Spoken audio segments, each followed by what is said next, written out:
සියලුම දෙනාට සුබ දවසක් වේවා. ඔයාලට මේ දකින්න ලැබෙන්නේ මගේ බටුව ගාව. මේකේ දැන් ඔයාලට පේනවා ඇති මේ දැන් මේ වෙනකොට මල් හටගෙන තියෙනවා. මේකට අපි සාමාන්‍යයෙන් දවස් 8න් 8ට විතර වගේ අපි දියර පොහොර යොදනවා. දැන් පළදාව හට ගන්න ආසන්න කාලයක් වෙනවා. මේකේ අපි පැලයක් අතර පරතරය වෙනවා. අපි අඩි 2ක් පමණ වගේ තමයි තබලා තියෙන්නේ. බටුව ගාවක් ඇත්තටම ගන්නකොට අපි මූලිකවම කරන්න ඕනේ අපිට පාත්ති ක්‍රමයට හදන්න පුළුවන් බටු හිටවනවා. එහෙම නැත්නම් වලවල් ක්‍රමයට හදන්නත් පුළුවන්. දැන් ඔයාලට පේනවා ඇති මම මේකේ අඩි 2 විතර වාගේ පාත්ති හදලා තියෙන්නේ. ඒ වගේ තමයි මේ පැල හිටවලා තියෙන්නේ. පැල දෙකක් අතර පරතරේ අඩි 2කමාරක් පමණ මං අරන් තියෙනවා. 2.5මාරක් විතර. අපි මූලිකවම කරන්න ඕනේ අපි වෙළඳ සැලකින් හරි නැත්නම් අපි හොඳට පැහිච්ච ඉදුණු බටු ගෙඩියක් අරන් ඉවරලා ඒකේ බීජ අරන් ඉවරලා අපිට පොඩි බකට් එකක හරි එහෙම නැත්නම් පොඩි තවානක හරි කොම්පෝස්ට් දාලා අපි බීජ දාලා බටු තවන් කරලා එහෙම පැල ලබා ගන්න පුළුවන්. මම ඇත්තටම මේ හදලා තියෙන බටු පැලවල අපි මේ හදාගත්තේ පොඩි බකට් එකකට බීජ දාලා පැල ලොකු වුණෙන් පස්සේ අරගෙන තමයි මේ තියෙන බටු අපි හදාගත්තේ. එහෙම ඇත්තටම ගොඩක් සාර්ථකයි. මොකද අර නඩත්තු කරන්න ලේසි. අපිට අවශ්‍ය වෙලාවට වතුර දාලා මොකද පොඩි බකට් එකක් කියන්නේ අපිට ඒ නඩත්තු කරන්න ගොඩක් පහසුනේ. එතකොට අපිට සාමාන්‍යයෙන් පැලය සාමාන්‍යයෙන් අඟල් 12ක් විතර වාගේ වෙනකොට අපිට හදන්න ගන්න පුළුවන්. එතකොට කුඩා කාලයේදී අපිට පුළුවන් මේ දියර පොහොර දාන්න. ඒක කඩෙත් තියෙනවා දියර පොහොර ගන්න. එහෙම නැත්නම් වෙළඳ පොලිත් තියෙනවා දියර පොහොර. දියර පොහොර දාපුවාම ඇත්තටම හොඳට ගහ ප්‍රාණවත්ව හැදෙනවා. ඔයාලට පේනවා ඇති මේ වගාවෙත් ඇත්තටම තියෙන බටු ගස් ඉතාම සාර්ථකව හැදිලා තියෙනවා. හැම ගහක්ම වාගේ බොහොම හොඳට සාර්ථකව හැදිලා තියෙනවා.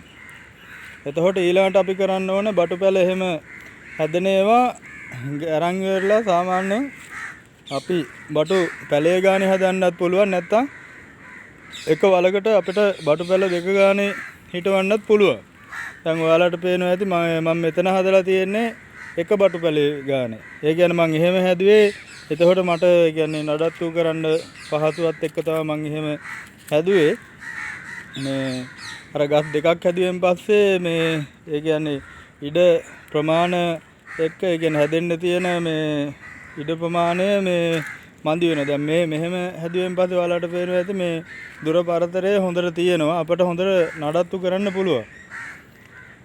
ඒ හැදිලා ඉවරලා පැලේ අපි සාමාන්‍යයෙන් දවස් 5ක් විතර හැදිලා මුල් ඇද්දෙන් පස්සේ ඔයාලා දියර පොහොරේදීම සිදු කරන්න. එතන ඉඳන් සාමාන්‍යයෙන් මේ දින සාමාන්‍යයෙන් 7න් 4ට වාගේ සතියෙන් සතියට වාගේ දියර පොහොර හදාගන්න. මේ දියර පොහොර දාන්න ඕනේ හදලා. දියර පොහොර මේ හදාගන්න එක ඇත්තටම ඒක මේ අමාරු ක්‍රමයක් නෙමෙයි. ඔයාලට පුළුවන් කෙසෙල් එලි දියර පොහොර එකක් මේ හදාගන්න. එහෙම නැත්නම් ලීඩි සීඩියා කොළ බැරල් එකකට දාලා එහෙම හදාගන්නත් පුළුවන්. මම ඉතින් කෙටියෙන් කියන්නම් කෙසෙල් එලි දියර පොහොරයක් හදාගන්න විදිය. කෙසෙල් එලි දියර පොහොරයක් හදාගන්න අපි මුලින්ම කරන්න ඕනේ කෙසෙල් එලි අපි ඒ කියන්නේ අපි දන්න වෙළඳ පොලෙන් ගන්න නැතුව මේ ස්වභාවිකව අපි අපේ ගෙවත්තේ හැදෙන කෙසෙල් කනකෝ අය තමයි එලි ගන්න ඕනේ. වෙළඳ පොලෙන් අපි කෙසෙල් එලි ගත්තොත් ඒවට වස විස යොදලා තියන්න පුළුවන්. වගාවට හානි වෙන්න පුළුවන් සමහර විට. අපි කෙසෙල් එලි අරගෙන අපි ඒ කියන්නේ පොඩියට කපාගෙන ඒවා අපි මේ බැරල් එකකට දාන්න ඕනේ. සාමාන්‍යයෙන් බැරල් එකෙන් අපි සාමාන්‍ය 4න් එකක් විතර තමයි කෙසෙල් එලි දාන්නේ. ඊළඟට මේ වාට ඒකට යොදා ගන්න පුළුවන් මේ එළු පොහොර, කුකුල් පොහොර, එහෙම නැත්නම් ගොම පොහොර දිය කරලා සාමාන්‍යයෙන් ඒකට බැරල් එකට සාමාන්‍යයෙන් අර ලොකු ප්ලාස්ටික් අර බකට් වලින් සාමාන්‍යයෙන් අපි ලොකු බැරල් එකක් ගත්තොත් ඒකෙන් සාමාන්‍යයෙන් 4න් එකක් විතර වාගේ ගොම පොහොර එළු පොහොර ඒ වගේව දානවා. අපි සාමාන්‍යයෙන් එහෙම දාන්න හේතුව තමයි මේ ඒකට අර හිතකර ඒ කියන්නේ දියර පොහොරේට අවශ්‍ය හිතකර සුද්ධ ජීවීන් වර්ධනය කරගන්න තමයි අපි එහෙම කරන්න ඕන. එහෙම අපි සාමාන්‍යයෙන් මේ කෙසෙල්ලි පොතුයි ඔක්කොම කපලා ඒ බැරල් එකට දාගෙන අර එළු පොහොර කුකුල් පොහොර ඒ දේවලුත් අපි දිය කරලා දාලා ඉවරලා මේ සාමාන්‍යයෙන් අපි බැරල් එකෙන් ඒ කියන්නේ බැරල් එකේ පිරෙන්න වතුර දානවා. වතුර දාලා ඉවර වෙලා මේ අපි කරන්න ඕනේ ඒ උඩ කට පොලිතින් එකකින් මේ වහන්න. අපි පොලිතින් එකකින් වහන්න හේතුව තමයි ඔයා දන්නෝ දැන් අපි මේ ඒ වගේ දේවල් වලට එක එක සත්තු වෙනවා ඒ කට්ටිය මේ ජරා කරනවා. එතකොට මේ ඒ වගේ ඒ කියන්නේ ජරා කරන බිත්තර දාන්න පුළුවන්. එතකොට අර දියර පොහොරයකට යම්කිසි රෝගකාරක එකතු වෙන්න පුළුවන්. ඒ හින්දා තමයි අපි ඒක මේ ගැට ගහලා තියන්නේ. ඉතින් මේ ගැට ගහලා ඉවරලා එහෙම තියලා ඉවරලා අපි සාමාන්‍ය දින 21ක් විතර තියලා ඉවරලා අපිට ඒක දියර පොහොරයක් විදිහට මේ යොදා ගන්න පුළුවන්. මේ ඕනම වගාවට යොදා ගන්න පුළුවන්. ඉතින් දැන් මේක සමහරෙක් හිතන්න පුළුවන් දැන් මේකේ මේ මොකක් හරි දියර පොහොර වල දාන ප්‍රමිතියක් එහෙම තියෙද කියලා. ඇත්තටම එහෙම ලොකු ප්‍රමිතියක් නැහැ. අර රසායනික පොහොර යොදනකොට වාගේ මේ ගස් වලට මේ කියන්නේ සරක් විසක් වෙන්නේ නැහැ දියර පොහොර වල. ඒ හින්දා ඔබට ඒක එහෙමම මේ තව වතුර ටිකක් ඕනනම් දාලා කලවම් කරලා ඒක වගාවට යොදා ගන්න පුළුවන්. ඉතින් අපිට මේ සතයක්වත් වියදම් වෙන්නේ නැති විදිහට දියර පොහොර හදාන්න පුළුවන්. ලේඩි සීරියා කොලත් ඒ විදිහට බැරල් එක්ක දාලා ගොම් පොහොර දිය කරලා දාලා එහෙම දින 21ක් පමණ තියලා අපට දියර පොහොර හදාගෙන මේ වගාවන් වලට යොදා ගන්න පුළුවන්. ඉතින් අර මේ පොහොරේක පරණ වුණා කියලා මොකුත් වෙන්නේ නැහැ. පරණ වෙන්න අර පොහොර ගතිය වැඩි වෙනවා. මේ වගාවට අවශ්‍ය මේ පොහොර ගතිය හොඳට තියෙනවා. ඒ හින්දා මේ ඔයාලා සාමාන්‍යයෙන් දින 7න් 4 වගේ මේවට දියර පොහොර යොදන්න. එතකොට හොඳට මේ වගාව මේ හොඳට හැදිලා ඔයාලට හොඳ අස්වැන්නක් ලබා ගන්න පුළුවන්. අනිත් එක තමයි මේ හැමදාම තමන්ගේ වගාවට උදේ ඇවිල්ලා මේ ඇත්තටම බලන්න ඕනේ මේ වගාවල් වලට මොන වගේ පලිබෝධ තියෙනවද ඒ වගේ දේවල් ඇවිල්ලා බලන්න ඕනේ.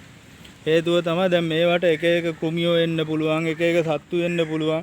දැන් මේ බටු වගාවට වගේ පණුවෝ එහෙම නැත්තම් එක එක සතුන් එනවනම් ඔයාලට පුළුවන් අලු පුච්චලා මේකට ගහන්න. හැබැයි මේ අලු ගහනවා නම් අපි අනිවාර්යයෙන්ම ඒ කියන්නේ අලුත් අලු ගන්න ඕනේ. ඒ කියන්නේ අලුතින් දර වලින් ගන්න අලු ගන්න. මොකද මේක සැර තියෙන්න ඕනේ.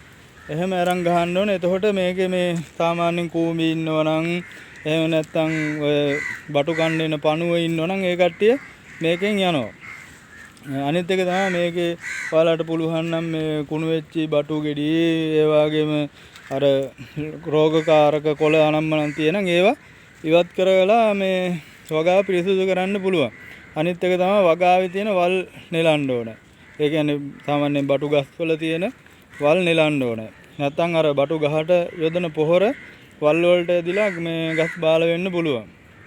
ඉතින් මං හිතන්නේ මං කියන ඒවායින් මොනවා හරි වල දැනුමක් ලබා ගනී කියලා මං හිතනවා. ඉතින් සියලුම දෙනාට තෙරුවන් සරණයි.